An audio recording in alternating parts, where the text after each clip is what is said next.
Hey, everyone, and welcome to the Language of Leadership podcast. Mike here, and I'm thrilled to welcome Laurie Palau with us today. Laurie is the founder of Simply Be Organized, the author of Hot Mess, a practical guide to getting organized. She is the queen of the anti-clutter. Laurie, it's so great to have you today. Mike, it is so great to be here. Thanks so much. Well, as someone who has founded their own business, is a business leader, is a parent of very successful kids in college, is someone who knows all the ins and outs of freeing ourselves from clutter, I'm super excited to have you here. And I know you're going to provide some incredible actionable wisdom and guidance to all of us. Just to jump right into it, can you share with us a little bit about your background and how you ended up founding your own business and take us a little bit on that journey? Yeah, well, I'll try to give the real Cliff Notes version for people. Yep. But I now, like you said, I have two big kids. So just to give some context, I have a 21-year-old junior in college, and I have an 18-year-old freshman at the time of this recording. And so I started my business I started Simply Be Organized when they were 7 and 9. And before that, in my previous life, I was an executive recruiter. So I've always worked with people. I've always worked in that service related industry. And in between recruiting and starting SBO, I did take some time off to be a stay-at-home mom. So I've kind of worn a lot of different hats personally and professionally. And I always liked really I really liked helping people, and I liked the autonomy of being my own boss. My husband jokes now that I probably could not work for corporate America because I would just be an HR nightmare. I'm like, just do it. Because I don't want to say I'm impulsive because I am a planner, but I like to take action. And I definitely think that for me, that entrepreneurial vibe of just rolling up your sleeves and getting stuff done is very appealing to me. I'm good at wearing a lot of different hats. So for anybody that's listening out there that is thinking about going into that entrepreneurial kind of realm, regardless of what industry, you're going to be wearing multiple hats in that, initial phase. In my world, I was IT, sales, marketing, operations, accounting, all of the different, business areas. And fortunately, fast forward 13 years later, and I've been able to outsource some of those areas that are not my wheelhouse to people who are good and enjoy that area, so that I'm able to focus in on kind of my own superpowers and the reason why I started this business, which was really to help people to, what I say is, just live simply and work smarter. And whether that's in the workplace, whether that's at home as a stay-at-home parent, or whether that's as a working parent. So, and I do a lot of work with teens because obviously I have teens. So trying to teach good life skills from a young age is something that's really important to me, and a core principle of our business. Amazing.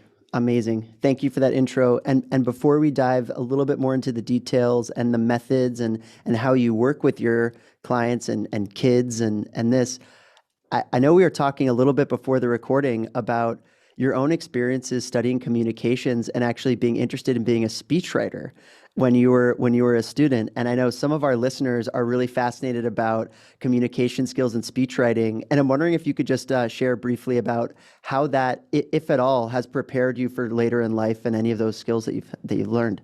It's such a great question. And I'm really glad that you asked this, because I know a lot of people that might be listening to this show are either people that are preparing to go to college or parents of kids who are preparing to go to college.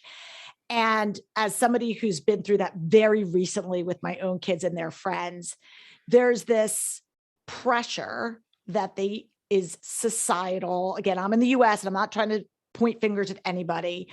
We live in a fairly affluent area. So 90% plus kids go on for higher education where we live.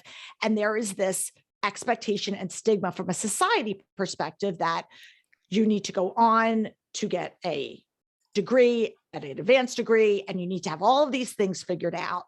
And the reality of it is you don't know what you don't know. And my husband, who is a digital marketing executive, was a history major and got a 710 on his SATs. I kid you not. And now he runs a big advertising agency.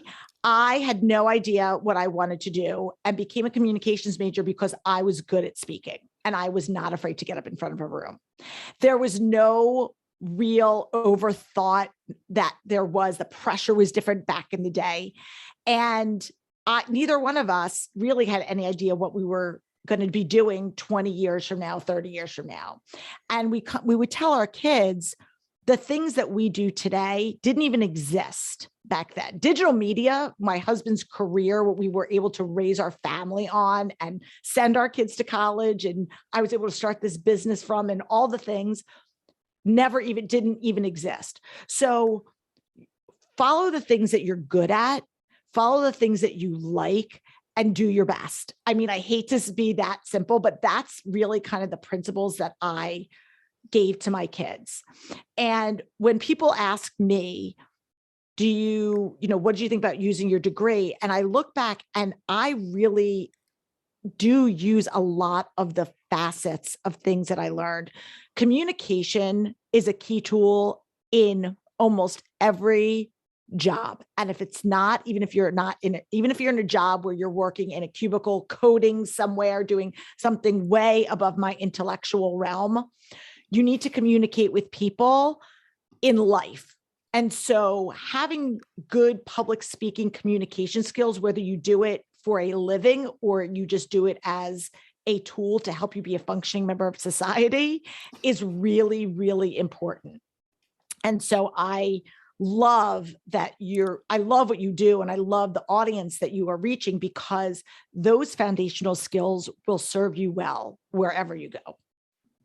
That is so incredible. Thank you for sharing, Laurie. And I feel like there's so many jewels of wisdom, or like little bits of wisdom in there. I mean, we could basically just stop the recording right there, and everyone will walk away with with great life lessons. But I think to your point of being open to being flexible in terms of your path, because 20, 30 years in the future, you simply don't know what's coming up. No, absolutely, absolutely. And in terms of helping people live simply and work smarter, I mean, this is something that I think we all can relate to, right? We all have different types of clutter in our lives. We all have different sorts of bits of anxiety that are coming up in our minds all the time. And that, I think, only gets compounded when you have relationships with family or friends, and you all have different ideas or different standards of what organized means. I remember growing up, and it was even something that I talked with my parents about, which was, how do I keep my room in order? How do I know where to find certain things at the house? I mean, at a very basic level, but then as you get older, you slowly realize, hey, there are other things like emotional, I think, as you say, emotional clutter or calendar clutter. Can you walk us through a little bit about how you view clutter and how you work with your clients now? Yeah, absolutely. And I will say, and I will walk everybody through it, but my kids were my unofficial guinea pigs, because I started developing the language around it after I started my business. But a lot of the practices that I did were things that I did with my kids when they were little, before I even did this for a living. And so, I tell parents, these are really important things that you want to try to incorporate. And if you haven't, and you're a parent, you're listening and you're like, oh no, my kid's 16 years old, I haven't done it, it's not too late. So Great. no shaming. Okay. Great. But the way that I look at clutter, to just simplify it, is I look at clutter into 3 distinct categories. And the way I break it down is I look at physical clutter, which is the one that most people think about when they hear the word clutter. That is piles of paper, laundry, dishes in the sink, just, that physical chaos, right? So, and it's stuff. And that stuff usually results from one of 2 things. It results from either of what I call a volume issue. You have more stuff than you do space to store it, or it comes from just not having the right system. So maybe you've got all of your all your clothes just shoved in a closet, but if your closet had the right organizing system in it, it would be, you wouldn't have this problem.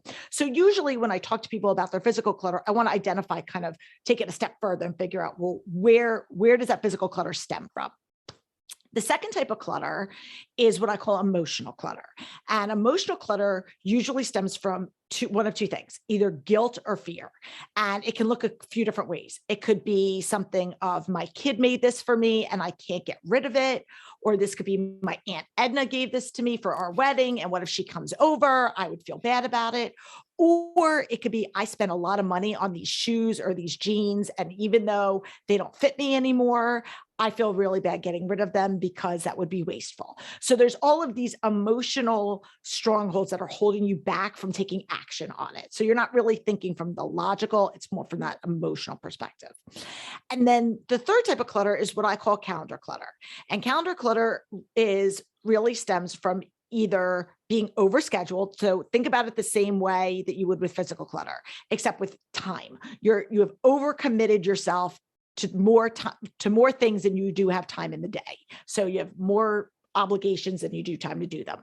Or maybe you're just not using your time wisely. Maybe you need to learn some strategies. Maybe you are just wasting time on social media, or you are not batching your stuff so that you're working inefficiently. So again, most people, and I know we were talking about this off camera, when I talk about the three different types of clutter, usually, not always, but usually people will immediately go, oh yeah, that's my dominant one.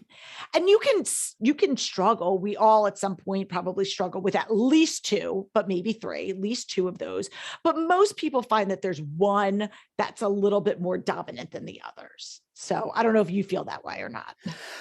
100%, 100%. And I think it almost like it starts in one and then it starts to permeate into the other ones. 100%. And that is why, so when I'm doing a talk or even in the book, I do like a model, and they are 3 concentric circles, because they are all intertwined, but it usually stems from one and then it kind of flows into another one. And I have to believe that when you're cohabitating or when you're living with other people in the house, let's say for an example, a child and a parent, maybe the physical clutter of the child creates emotional clutter or calendar clutter for the parent. Let's imagine you love tennis or swimming, and all of a sudden you have swimming caps and swimming goggles lying around. And then it's, hey, please put that in your room. And then it's, oh, we need to go to swim practice. And then things get a little messy. I mean, has this been your experience? This is the story of my life. And listen, there's all different types and approaches to organizing, and I shame none of them, right? You got to find the thing that works for you. But a lot of people have asked me, like when Marie Kondo became very popular, what do I think about it? And we have, again, kudos to you from a marketing perspective. I love it. Hats off, mad respect. But the approach didn't work for me because it was all about having things in your life that brought you joy. And I always would tell this joke when I would be talking, and I would say, my daughter's lacrosse stick brings me no joy. It brings me no joy, but I need to find a spot for it. So there are things in our lives that we have to have out of necessity for whatever season of life we're in, but it doesn't mean that I can get rid of it, but I still need to figure out what is the best way to navigate that. What is the best place? What is the best way to deal with this fill in the blank while it's in our lives? And in terms of that navigation, could you walk us through, Laurie, what does a conversation sound like between, let's say, a parent and a child? Because sometimes these conversations can happen at the dinner table. They can escalate. They can get a little bit out of hand. But I'm sure with your experience, you've seen these done well. So what does this look like with parents and kids? Okay, so this is a great question, and I'm going to answer it a couple of different ways. And one of the things, and this comes back to a communication piece, and this can be applied for anybody. This could be for a spouse. It could be for a roommate. It could be parent-child relationship. One of the biggest keys is that communication piece of being specific. What do you mean by this? Because, and I'll give and this is a big parent-child thing. Go upstairs and clean your room.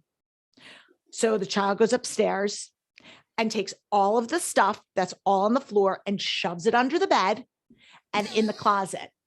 Wait, what? No. That happens? That happens? It may or may not have happened at my house. And so the parent goes upstairs and and kid's like, I'm done. And the parent goes upstairs and opens the closet. And it's like that cartoon where you think everything's going to topple out. And then the parent loses their mind and starts to scream, this is not clean. And the kid's like, what are you talking about? You could see the floor. And they're both right. They're both right because they haven't been taught the skills. The beauty of at least the way that I teach people with organization is that it's a learned skill. And I joke that, yes, I may have been born with a certain organizing gene. Some people are naturally more in tune as athletes or musicians, or organization comes naturally. But these are things that can be taught. What I'm doing is not rocket science, and I'm not saving lives. But what I am doing is giving people strategy. And so what I found is, instead of saying, go upstairs and clean your room, I would say, I want you to go upstairs and put all of your dirty clothes in the hamper. Or I would say, I want you to go in your room and pick up all of your Legos and put them in the bin, or all of your fill in the blank and put them away. And that's specific. And that accomplishes two things. It accomplishes the breakdown in communication with just that ambiguity of what that means, what organization or clean or finished looks like. And it also provides direction with a start and a finish for, in this case, like a parent and child. And I say clutter is overwhelming. The majority of my one-on-one clients are adults. I have worked one-on-one with kids with helping them organize their space, but the majority of my clients are adults. And if they're overwhelmed, what makes you think that your children are going to be any less overwhelmed? So I think for me, my biggest, if you guys get nothing else out of this, is be specific. And that also, again, I see a lot of friction. I know this isn't a relational, like a couples relational show, but for anybody listening out there, I see the same frustration happen a lot of times with one spouse or partner and somebody else. So being very clear in what your expectation is so important.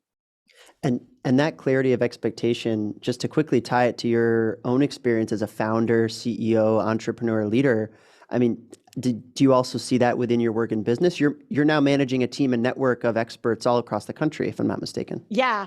It has been so important as a leader. And that was one of the biggest learning things for me. When I started my business, I was, like a solopreneur. I was really, when I started, I was like, I'm a mom and I want to try this thing and I want to see what happens. And it really took off and I really liked it. And it grew. I was very fortunate that it grew organically. And I was able to turn working one-on-one with clients into paid speaking events that eventually turned into a book and the podcast. So all of these other kind of revenue streams and other modes of communication for me to be able to reach a broader audience, which is great. And about 5 years ago, I decided I wanted to pivot my business or expand it in a way, not to expand my internal team, but to partner with other professional organizers who are running their own businesses all over the globe. And so I created what is now called the SBO Partner Program, where it's basically a community membership of other professional organizers where I provide mentorship, leadership, guidance for them, and support them. And it also is a great way for me to connect people who live in geographic markets outside of my area with trusted experts where they are. And being able to use these communication skills, even if some of these professional organizers have a different method than I do. Like I use what I call my ESP method, your empty, sort, and purge, right? Like, and I taught that to my kids when they were little. And literally my college kid the other day was like, gotta go ESP my room. And it was like, I use these quirky little acronyms because that's what worked for me. And whether that works for you or you find something else, the key is about being clear and consistent and make it adaptable so that it can actually be sustainable. Well, I feel like right there, I mean, that is such a critical leadership framework, clear, consistent, and then that results in sustainable action from anyone that you're working with. Gesundheit. I am choking on water. I've been doing too many recordings today, so thought I could take a quick swig under the radar. Clearly not. Well, I'll join you. I'll join you in the under the radar Oh swing. my But that's gosh, so sorry about that. no, but that I feel like that's actually a great transition because you host a podcast. You've done over 250 episodes over across a number of different years. And actually, I think this is a little bit of a tangent, but I mean, that requires a great degree of organization too, right? When people think of organization and clutter, as we talked about, we generally been talking about the physical stuff, the physical clutter, but when you want to work on projects, when you want to coordinate your time and your calendars with other people, I feel like these types of skills are also becoming more and more valuable for kids and teens. Can you share with us maybe some of your experiences or some of your tips for how to organize your time and your projects and coordination with other people? Yeah. Okay. So I'm going to tell you what I do. And I'm going to also tell you that what I do does not work for my kids. So I'm just going to I'm just going to put that right out there. I'm sorry, can you say that again? I just feel like that's a critical thing. I'm going to tell you what I do and what works for me at very successfully. And I'm going to let you know that it does not work for my children. So So what you do doesn't necessarily have to be copied onto your children.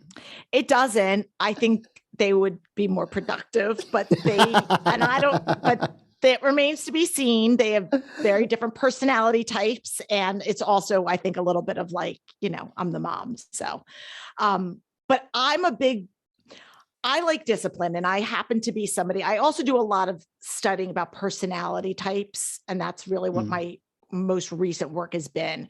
And mhm, so for the past 3, 4 years, I've been, underground doing tons and tons of research behind the scenes about how different people's brains work in terms of processing information and how they respond to stuff, specifically in the world relating to clutter. So I think a lot of this has overlap. I'm a big believer in time blocking, and that requires a level of self-discipline. Whenever you're an entrepreneur, you could be your own worst enemy. That's the bottom line, because you are accountable to whatever your clients or, the people that you are working with. But at the end of the day, you don't have, it's different than if you were to go to an office and say, I need to show up at this time. Here's your job description. Here are your tasks. And then you get to go home and there are these kind of guardrails. Now, mhm.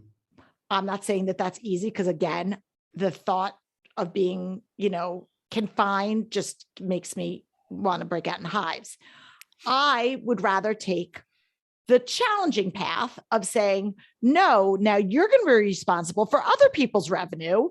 And you have to you have to create something, and then you have to market it, and you have to sell it, and you have to deliver it, and all of these other moving pieces. So, but at the beginning stages of entrepreneurship, people, I think, have a tendency to be their own worst enemy and not hold themselves accountable when they need to, because they feel like, I'm not going to get fired. What if I'm not going to?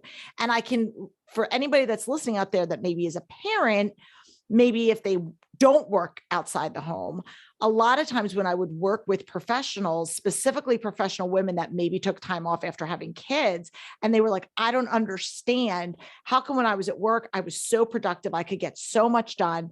And now I feel like I can't come, like the whole day goes by and what did I do all day? Or I have all of these things on my to-do list and I can't check them off. And for me, I can relate. From when I was a stay-at-home mom, I treated myself like I was the CEO of the house. Whether, this is when I was doing laundry, this is when I was, taking the kids to Gymboree, whatever I was doing. And I treated my business, I followed that same model to this day. So I'm very disciplined with my time. And because I do wear a lot of hats in terms of like, I have the podcast and I have coaching clients and I have in-person clients and whatever I'm doing, I designate either specific days or blocks of days for those specific tasks. And then that gives me permission to spend time on those things, like all in, and then be able to shut it down.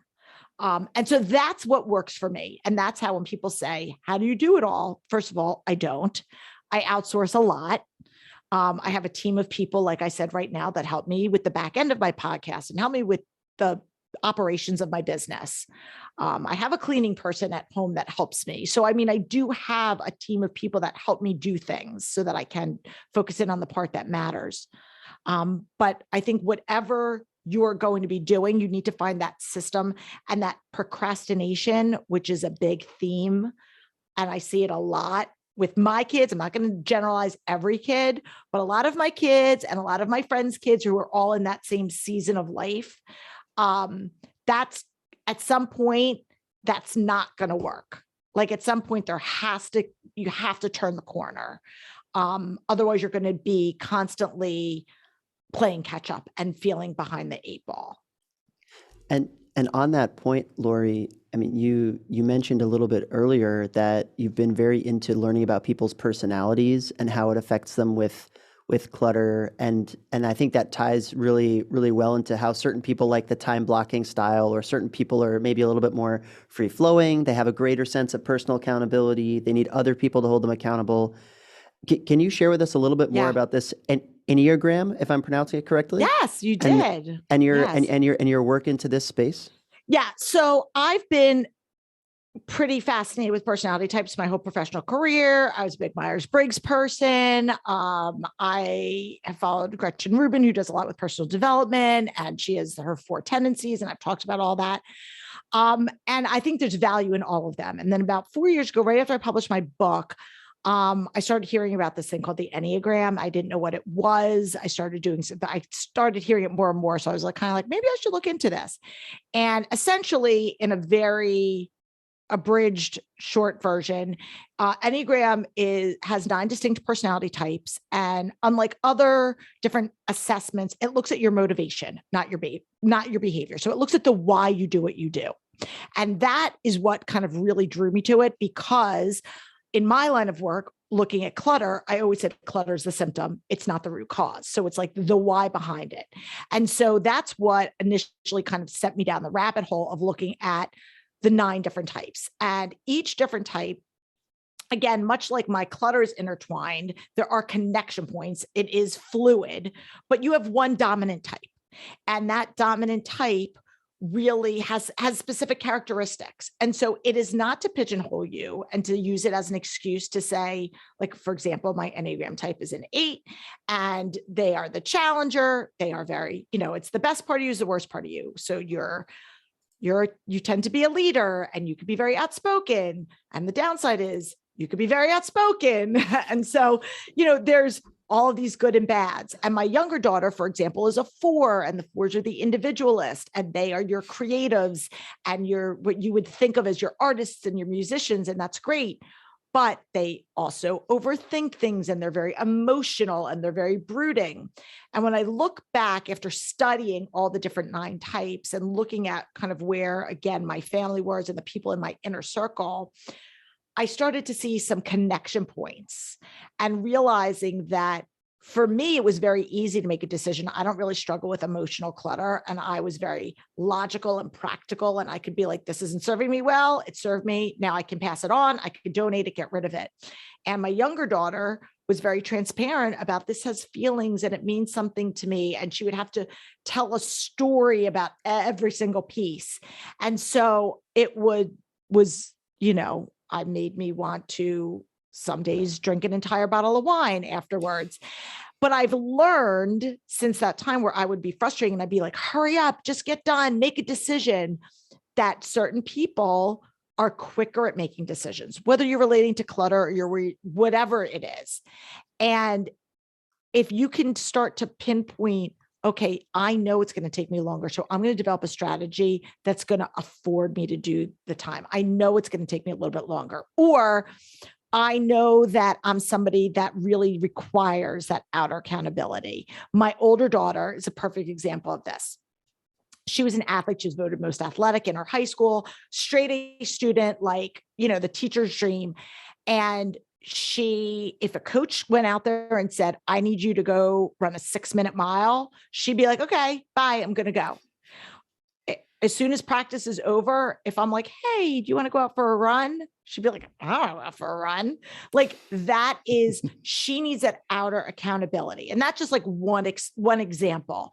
And there are people that have that inner discipline, and there are other people that need that outer accountability or person that is helping to keep them on track. And there's not a right or wrong or good or bad, but having that self-awareness is really important. And I think as a leader, it is very important. And it took me years. So again, as a parent who's a leader, as a leader in business, I lacked a level of self-awareness for years of myself, and also having grace for my team or my kids when they didn't do it my way.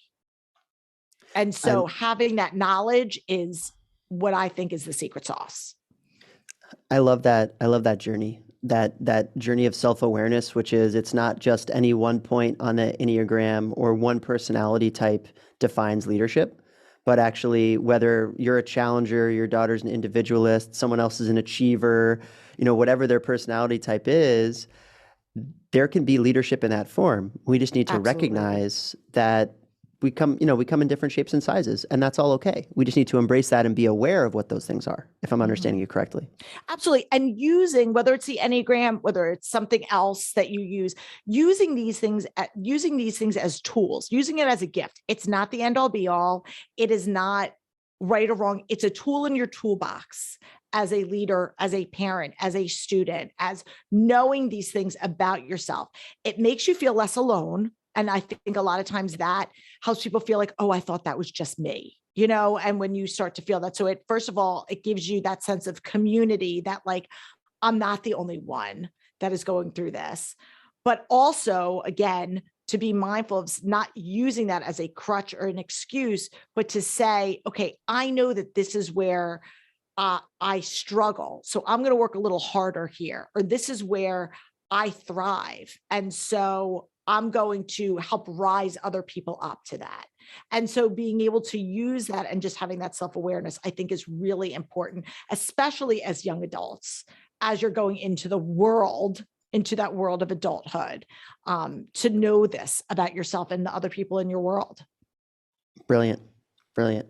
Well, Laurie, we're incredibly lucky to have you on the podcast today. Before we let you go, can you share with us a little bit more about where we can go to find out about your work and how we can stay involved and updated as to what you're doing, since it's been such a great conversation? Yeah, absolutely. Thank you. So the hub for everything is my website, which is simply the letter B like boy organized.com.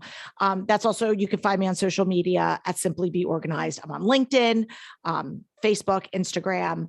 And then from there, you can connect up with my podcast. My podcast is called This Organized Life, but you can connect up through there. And I've lots of stuff about my Enneagram framework, and there'll be more to come on that and the book and all the stuff. So website's probably the best place.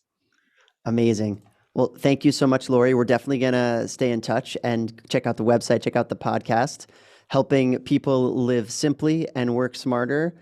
Laurie, thanks for keeping us all from being a hot mess. I learned a lot today, and really appreciate your time being with us. Thanks so much. Thank you.